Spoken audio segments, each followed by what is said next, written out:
예수 믿는 사람을 거듭난 사람이라고 이야기를 합니다.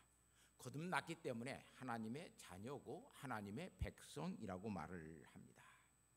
이렇게 예수 믿는 사람, 거듭난 사람은 하나님의 임재하심을 직접적으로든지 또는 간접적으로든지 경험하면서 사는 사람이 예수 믿는 사람이고, 그렇게 경험되어지는 삶을 살아가는 것을 신앙생활이라 그럽니다.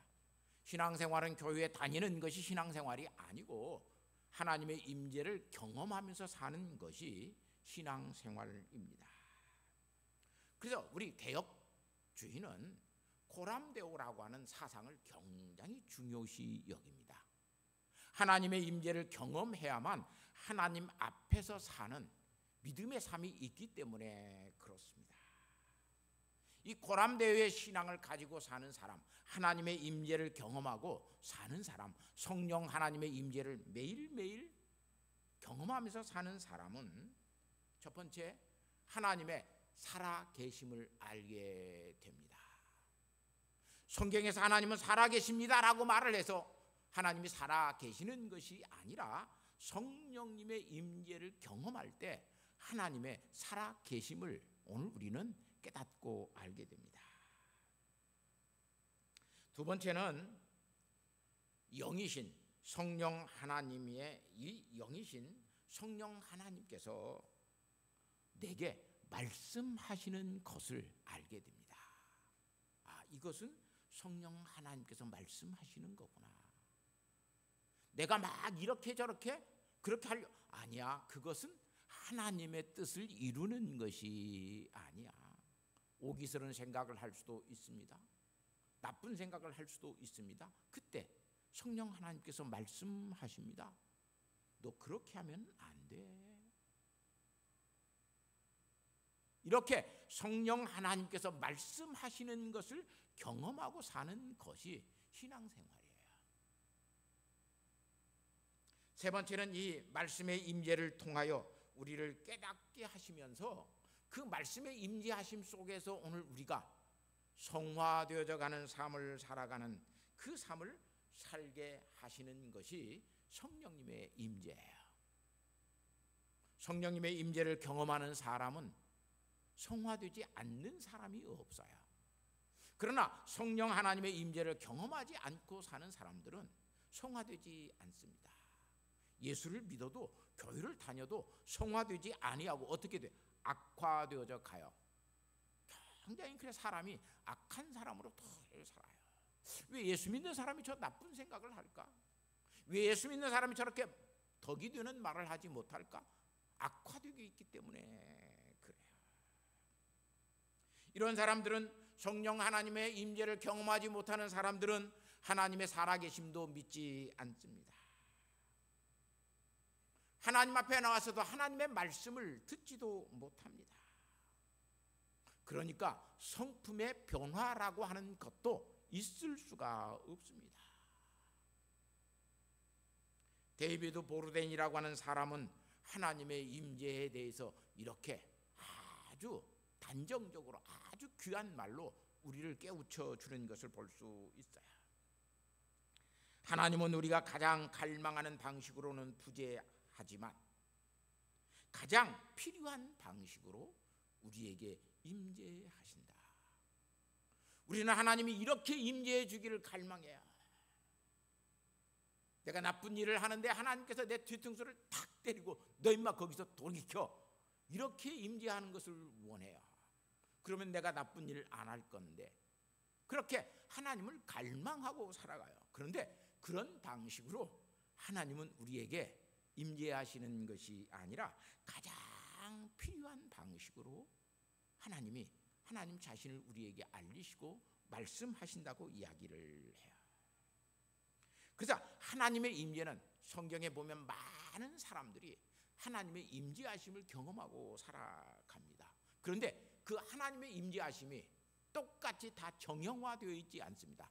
아담에게 임재했던 그 임재의 방식으로 아브라함에게 임재하시지 않고, 아브라함에게 임재했던 그 방식으로 야곱에게 임재하시지 아니하시고, 야곱에게 임재했던 그 방식으로 예수님의 제자들에게 그렇게 임재하시지 않습니다.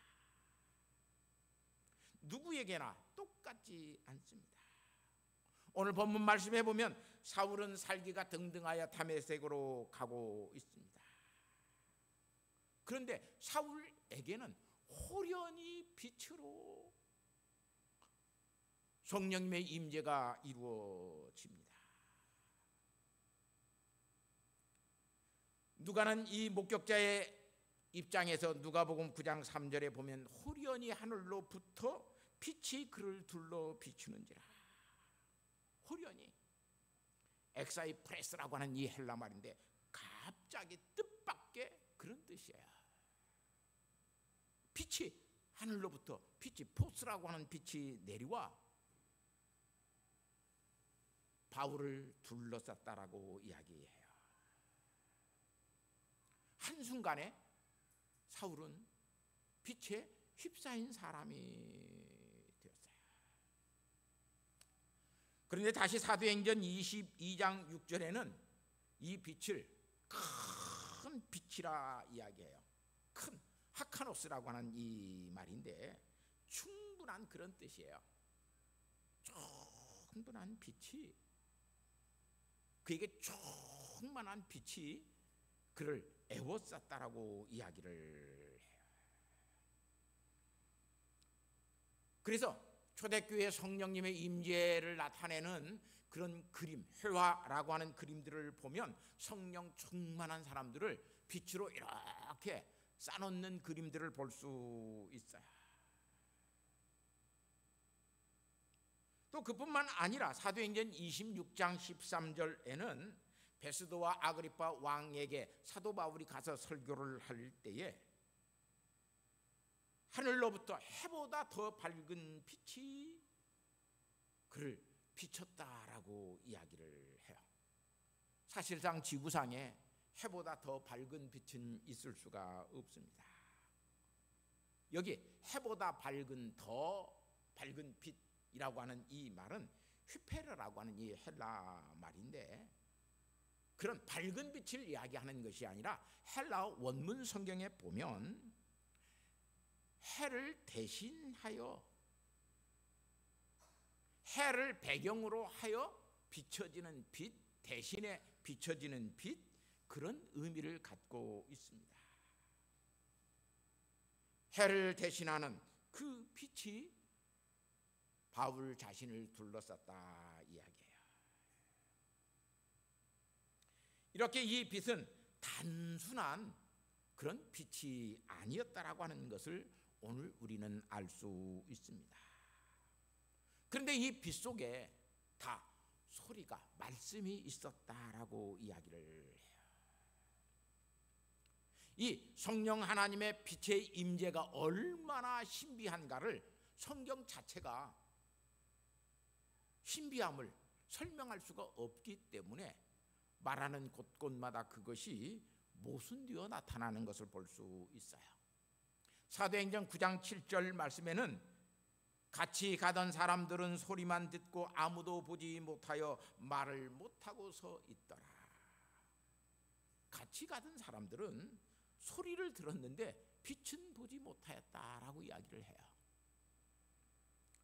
사도행전 22장 9절 말씀에는 나와 함께 있는 사람들은 빛은 보면서도 말씀하시는 또한 소리는 듣지 못하였다 이래요. 똑같은 현상을 똑같은 입장에서 이야기하고 있는데 한쪽에서는 빛을 보지 못하였고 소리만 들었다라고 이야기를 하고, 한쪽에서는 빛을 보았는데 소리는 듣지 못하였다라고 이야기를 해요. 왜 그래요? 너무나 신비스럽기 때문에 그래요. 신비를 설명하려고 할 때마다 사람들은 말이 자꾸 달라져요. 이렇게 사울이라고 하는 이 사도 바울은 빛의 임재를 경험하면서 빛 속에 있는 하나님의 말씀을 듣습니다. 그리고 사도행전 9장 8절 말씀에 보면 땅에서 일어나 눈은 떴으나 아무것도 보지 못하고 사람의 손에 이끌려 담에석으로 들어갔다라고 이야기를 합니다. 사도행전 22장 11절 말씀에는 나는 그 빛의 광채로 말미암아, 그 빛의 광채, 그러니까 막 큰 더 눈부신 빛이라고 생각을 하는데 빛의 영광, 독사라고 하는 말이에요, 헬라말로. 그 빛의 영광으로 인하여 내가 눈을 보지 못하였다. 그래서 다른 사람들의 손에 끌려서 내가 다메섹으로 갔다라고 이야기를 해요. 바울에게 경험된 하나님의 성령의 임재는 그 당시 같이 경험했던 사람들에게도 다 신비스러운 사실이에요. 이 신비를 해석해 보려고 지금까지 신약 학계들이 그걸 심리적인 해석을 했어요.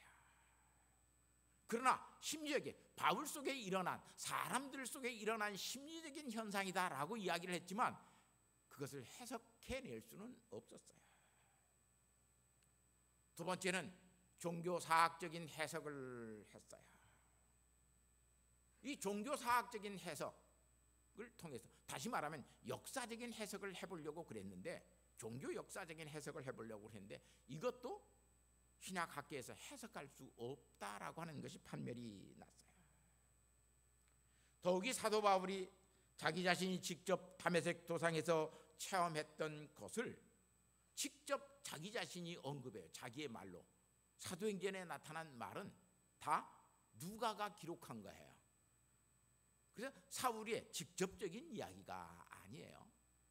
직접적인 것으로 기록해 놓았지만 누가가 기록한 거예요. 그런데 정말로 자기 자신이 직접 붓으로 쓰면서 언급한 것들은 그런 현상에 대해서 전혀 언급하지 않아요. 갈라디아서 1장 11절에서 17절 말씀을 보면 자기 자신의 사도된 내력을 밝히는 것에서 자기에게 그런 임재 체험이 있었다라고만 밝히고 가지, 그것이 뭐 어떻다라고 하는 걸 전혀 이야기하지 않고 가요.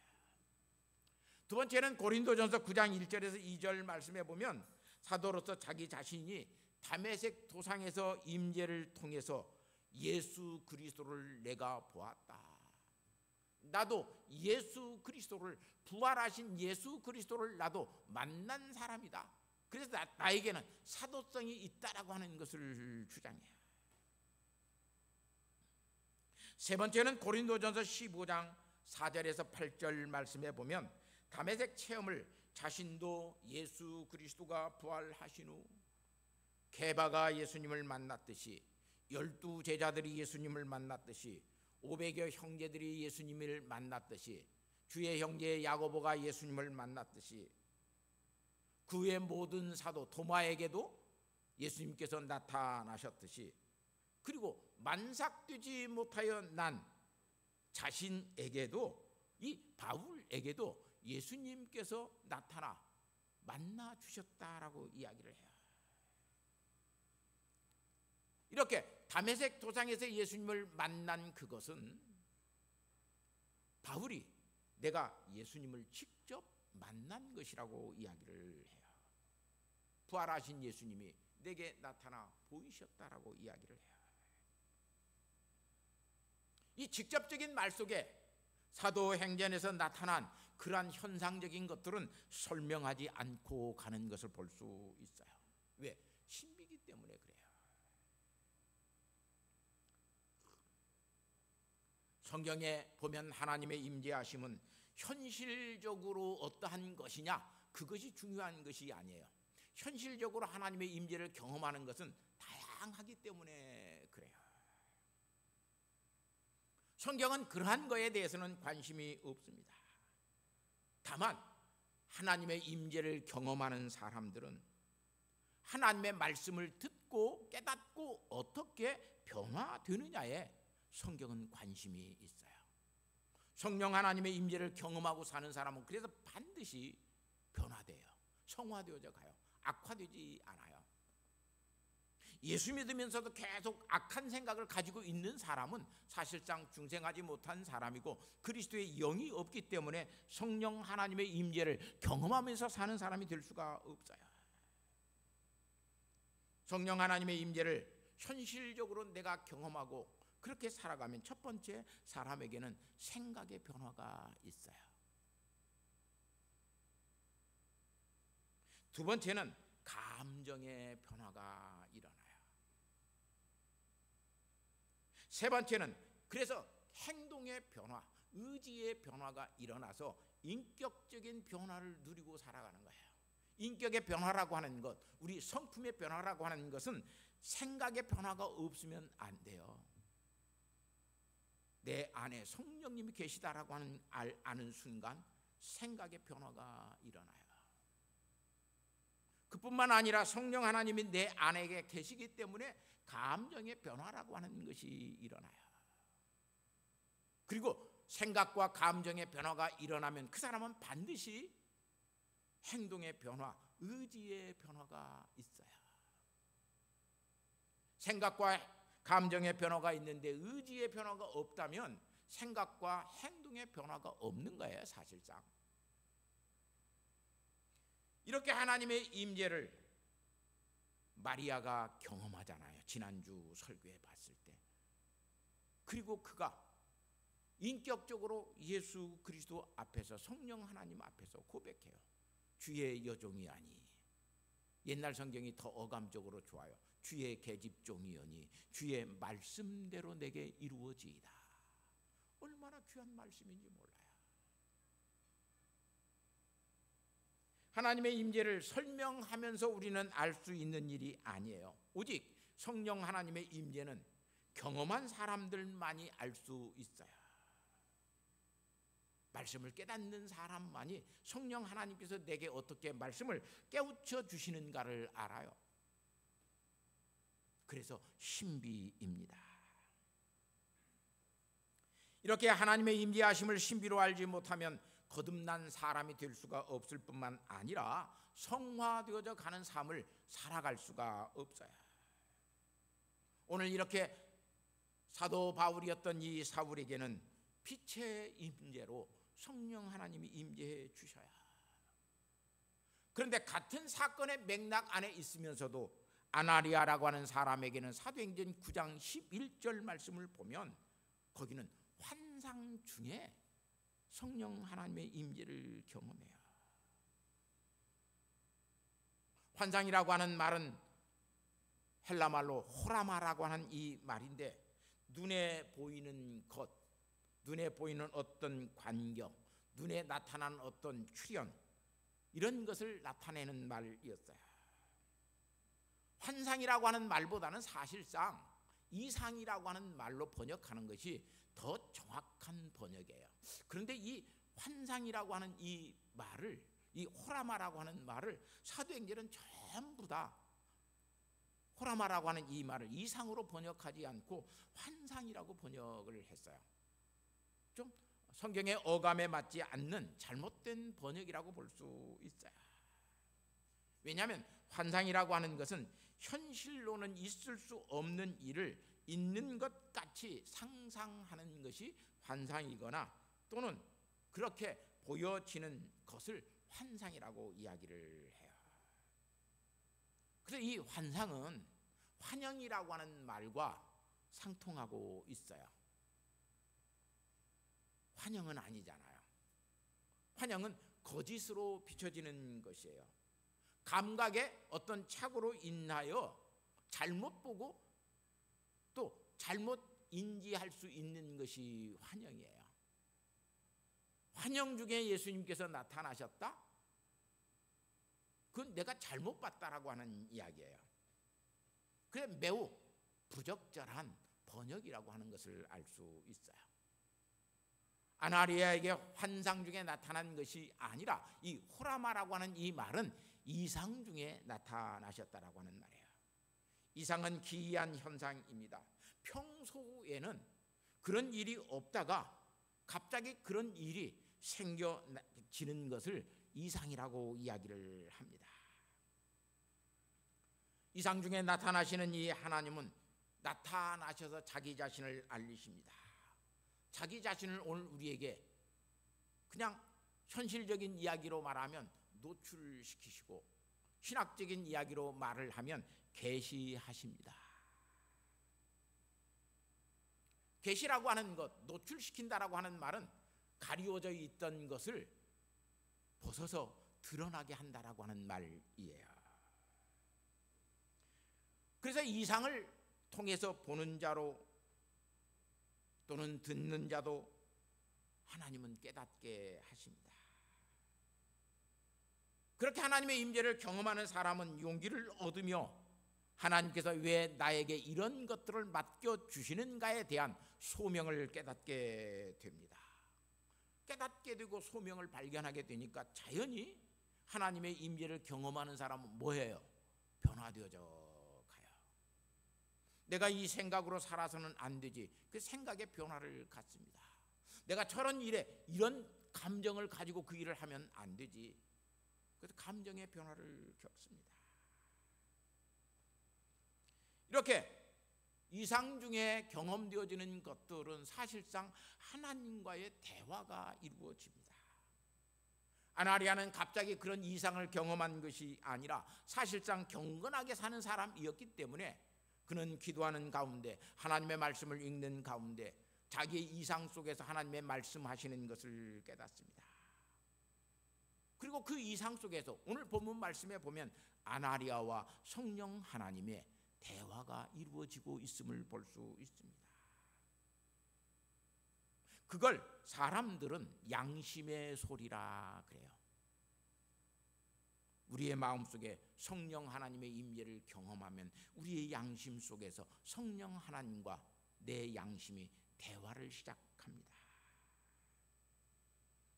만일 이 양심에 들려오는 소리에 대화하지 못하면, 그것을 묵살해 버리면 그 사람에게는 깨달음도 없고 그 사람은 변화되지도 않습니다.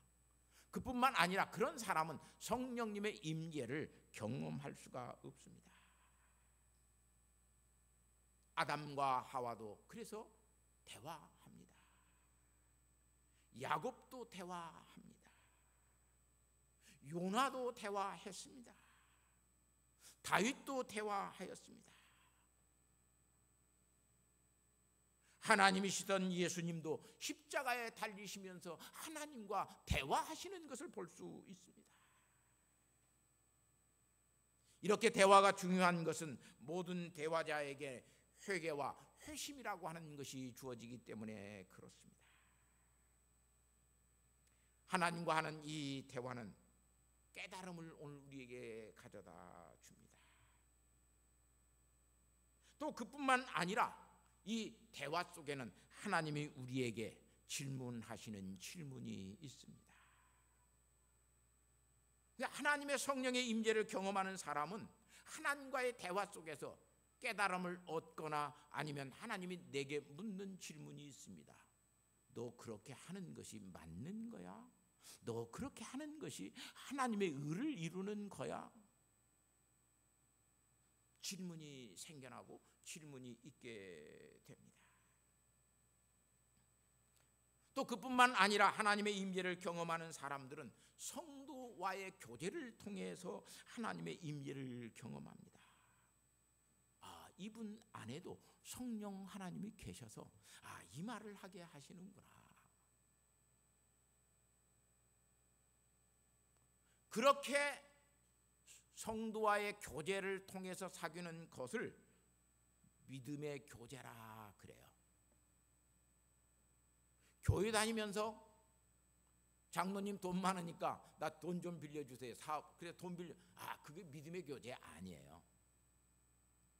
내 안에 성령님이 계시고 장로님 안에, 집사님 안에 성령님이 계셔서 같이 말씀하시는 것을 듣고 그런 일들을 통해서 합력하여 믿음의 교제를 통해서 선을 이루어낼 때 그게 성도의 교제예요.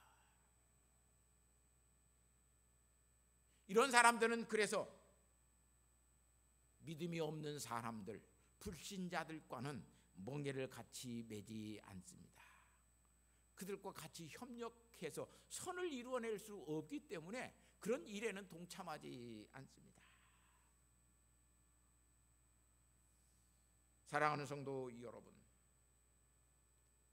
오늘 빛의 임재와 이상의 임재로 임재하시는 하나님의 그 임재를 통해서 어떻게 사람들이 변화되고 어떻게 그 사람들이 삶 속에서 어떠한 삶을 살아가는가를 오늘 우리는 성경을 통해서 추적해 봐야 됩니다.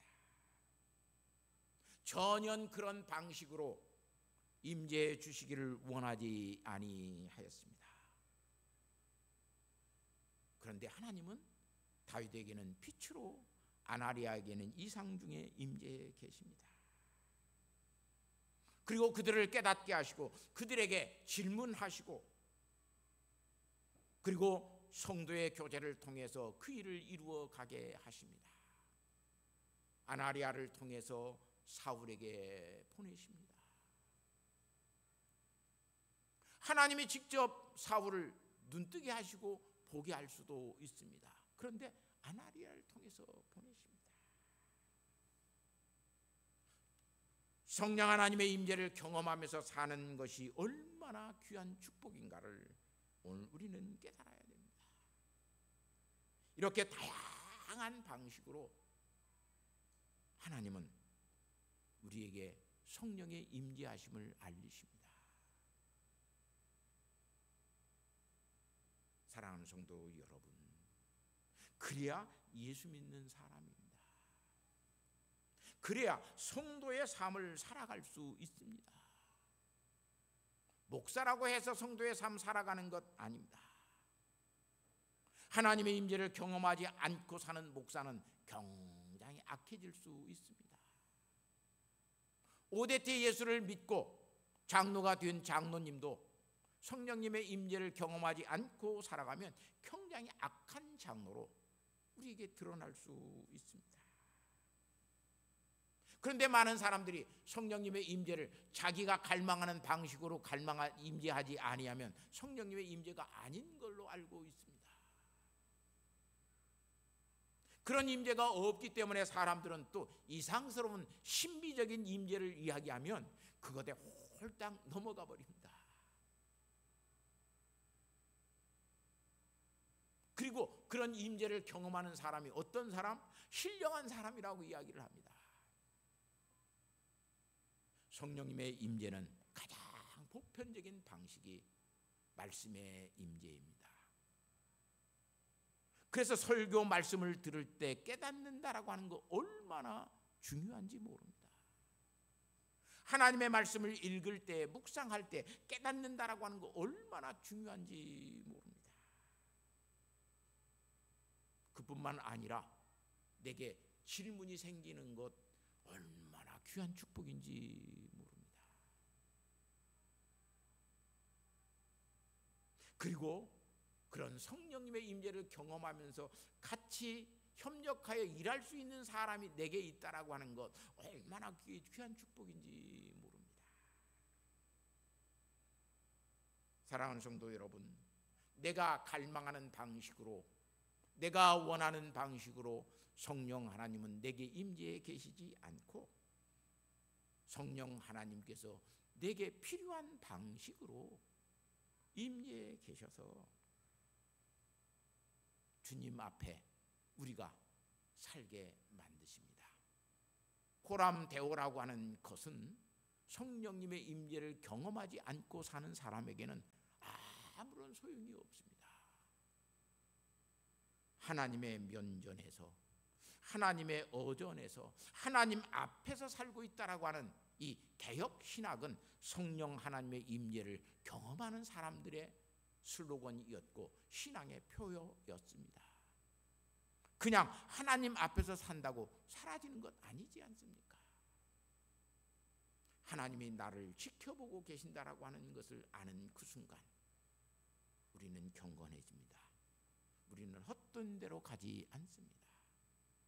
내 생각과 머리털까지 다 세신 바 되는 것을 알고 있는 그 순간에 나의 죄된 생각, 나의 악한 생각, 나의 나쁜 행동의 모든 것들 속에서는 돌이킬 수 있습니다. 이렇게 성령님의 임재를 경험하고 사는 사람은 주님 오시는 그날까지 주님을 앙망하며 하나님의 나라를 소망하며 믿음으로 견디고 믿음으로 사는 참 성도가 되는 것을 이 시간 깨닫고 매일매일 어떤 순간이든지 하나님께서 말씀하시는 말씀을 깨닫고 하나님께서 내게 질문해 주시는 질문을 가지고 답을 내리고 그리고 성령 하나님과 함께 동행하면서 나와 교제할 수 있는 믿음의 사람이 내게 있다라고 하는 것에 감사하면서 하나님 앞에서 살아가는 복 있는 우리 성도들이 되시기를 예수님의 이름으로 부탁하고 축복합니다. 하나님 아버지 감사합니다. 하나님을 경험할 수 있는 믿음을 주옵소서.